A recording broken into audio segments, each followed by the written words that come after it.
Welcome to Inspiration in Action Television, where you'll meet people who will inspire you to bring your dreams to life. Our guest is Korey Kealey. They call her a food specialist, but really Korey is just passionate about food. That's the simplest way to put it, right? That's the only way to put it. Yeah, have you always been this way? Well, I think so. When I look back over kind of my journey in food, it started in my mother's kitchen, of course, but I remember in grade 12, before when we had the big video cameras, and we actually had one because my dad was into electronics, and my grade 12 project was I made for French. I made a French meal, and I videotaped it, and I forgot I had done that, and I just thought, well, I actually maybe have always been meant to talk about food, and that at that time I would say nobody else was interested in food in grade 12. But my mom was also, she never let me in her kitchen. It was her kitchen, and she loved to cater things. And so everything was sold. So we weren't even allowed to eat it. So, your mom was a caterer? Yeah. Oh, Her wow. initials are EAT, Estelle Ann Tui. And so she had Eat Catering. So we had incredible food. We weren't allowed to make it or touch it. But once in a while we got to eat these incredible meals. Wow. So where did you learn about all the knowledge you have about food? I did not learn about anything except for by osmosis when I was in my mom's kitchen until I went to university and had to start cooking for myself. Wow. I didn't do anything at home. What did you study in university, by the way? I did an undergrad in general arts. I did psychology and philosophy. And then after I finished university, I was like, what am I going to do with my life? I've got no skills. I've got no talents. So I did some real soul searching, and I realized that the only thing that when I was reading, if it captured my interest or I kind of absorbed, was always about nutrition. And so I was really quite into that. And then I did some research and found out that Kentville College is part of University of Guelph, and they had a great nutrition program, and it was 2 years. So I got married, and then I went back to college. Wow, wow. And it was the best thing I ever did. Yeah, because look at the joy. I mean, when Korey talks about food, when she brings her food, it's just bright light showing up. Joy, joy, joy. So happy for you to have connected with that.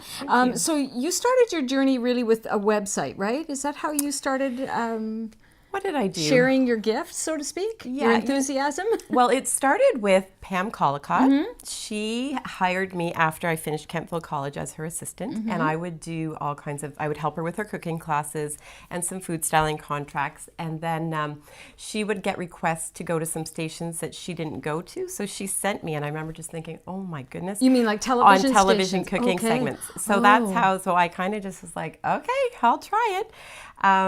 And then the television station would say, come back. And for a while it was super fun, and it is fun. But then I was like, I've got 2 little kids at home. I need to figure this out. But it kind of just blossomed from there. And then it went into food styling. And then I got into, doing photography, like food styling for photography. Wow. And then what happened then is I was always kind of working behind the scenes, kind of communicating between PR companies, the TV station, and the general public, but never really about my own messaging. Right. Someone else's messaging usually. And then when I started doing my Ottawa at Home magazine column, I realized I have to start writing for the public, not just for the PR companies and the TV stations.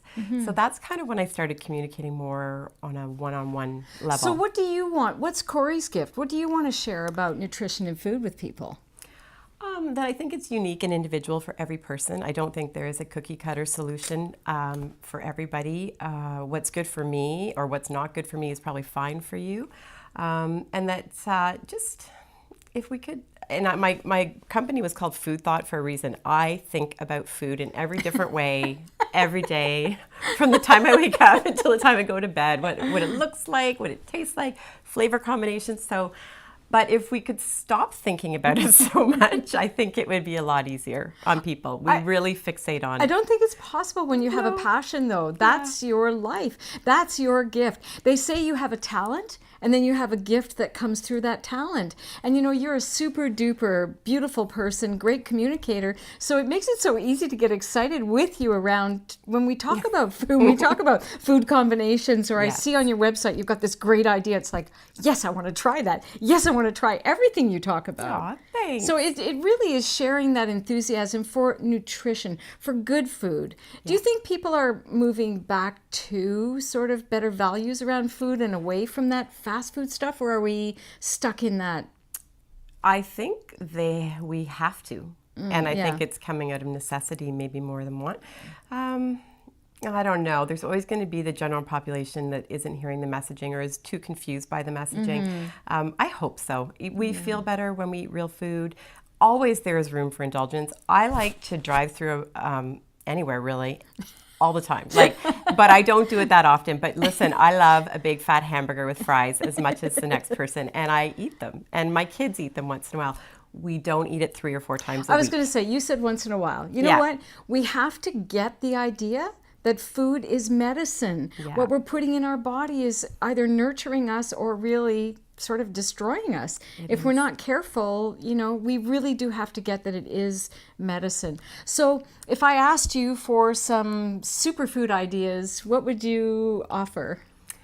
Okay, so, my favorite thing to eat, and when I eat this, I feel so good. Quinoa. Yeah. I always have a huge pot of quinoa in my fridge. And then I have baby spinach or kale. And so I'll saute the spinach, heat up, and then I dice avocado, and then I put a little bit of green onion on that, maybe a dash of soy sauce. It's delicious and it's clean and it's filling, and I'm honestly full for hours. So I think if you can explore some grains that are hearty and good for you and that you like, and kind of tailor the flavors, you can make them Mexican, you can make them Mediterranean. But to get away from the refined and the processed foods that they're not serving a purpose, and quite often are what make us really, really tired, Right. from my understanding. And I know how I feel. I'm not a nutritionist, but I know how I feel when I eat wrong and when I eat kind of the way we're supposed to eat. Yeah, and I think each one of us needs to know what we need. Like you said, what might be good for you might not be for me. I'm a protein person, so I need protein to sustain me. And if I don't have it, I crave sugar. So if I don't drink water, I crave sugar. So you've got to really watch what works for you and listen to your own body. But it is such a wonderful gift that you have to share this idea. So the hard work of developing a product in the food industry, we've all got these great ideas of, my mint sauce would be a fabulous product on the shelves at Loblaws, not mine, but, maybe somebody said that to themselves. The process of getting that done is just impossible. Yet, Korey invented a cracker Yes. that is now hugely successful. Congratulations. Aw, thanks. I don't know if it's hugely successful, but It it's is. it's growing. is. It takes some time, but it's It's good. called Energive, if you haven't already discovered Energive crackers, gluten-free. Yep. Yeah. So what was the idea there? You just Well, woke up one day and thought, we no, need this. No, as per usual, I just fell into this. No, one day I woke up when I turned 40 and I fell apart. I was unwell. I had heartburn. I had indigestion. I was eating well compared, like what we're supposed to eat on a regular basis for if you put it into a cookie cutter type of nutrition plan. But I was really not feeling well. And I went to a naturopathic doctor and had food allergies done and went on basically probably a cleanse and eliminated everything: wheat, dairy, soy, yeast, sugar, red wine, chocolate, red meat. Like my chart was allergic to everything. Yeah. Everything I love. Yeah. Right. Gone. Yeah. Out the door. Yeah. So, and being a recipe developer for people, like for all of those types of, I was a milk calendar spokesperson for 4 years. Like suddenly I can't have cheese, I can't have milk, all that stuff. So pretty devastating, but I felt that badly that I thought, well, I don't really have a choice here. And then I felt so good. I couldn't believe it. But what happened was a recipe that was given as part of this nutrition plan was this disgusting bread replacement. Right. And it was hard to make. It did not taste good. And so I had a problem with it because I need to taste, my food needs to be delicious. She's a foodie, people. Yeah, it has to be good. So it was agreed upon that I could change it within all my food groups. Any ingredients that were in the food groups could be added to this bread. So that is how the cracker came about, because I made a chocolate one, I made a lemon berry one for breakfast, and I made one that has Italian herbs, like the herbs and the fruits and the lemon zest and those flavor enhancers that I love. Just change this base recipe to give it what I needed. And what happened when I started eating without my food allergies is my skin changed. I didn't know I had a rash my entire life, and doctors was like, "Oh, that's folliculitis or whatever." Folliculitis. I don't know what it was. Youch. I don't know. I might be making that up, but that's what I remember they told me. Yeah. But suddenly I had this clear skin, nothing. I lost 10 pounds, which I didn't need to lose weight. But I had it since my third child, had like a big tire around my stomach, and just honestly just kind of melted off of me. I remember just thinking, what is going on here? But I realized that I guess it's inflammation. When you're eating things, even though they should be good for you, if it's not good for your body, it becomes inflamed. Right. You're puffy, you're all that, you're tired, black circles under my eyes. Like I have all these symptoms that when I eat the wrong way, they all come right back, you know? So that's how the crackers started. And then I would travel with it because I needed it for restaurants and all that stuff. And my friends were like, can you make me some? I was like, not a chance. It's so hard to make. It's mine. And then we basically ended up going to Farm Boy and pitching it to them as like a brand in a weekend. Made up a label and pretended it was ready to go, and they're like, we'll take it. We said, great.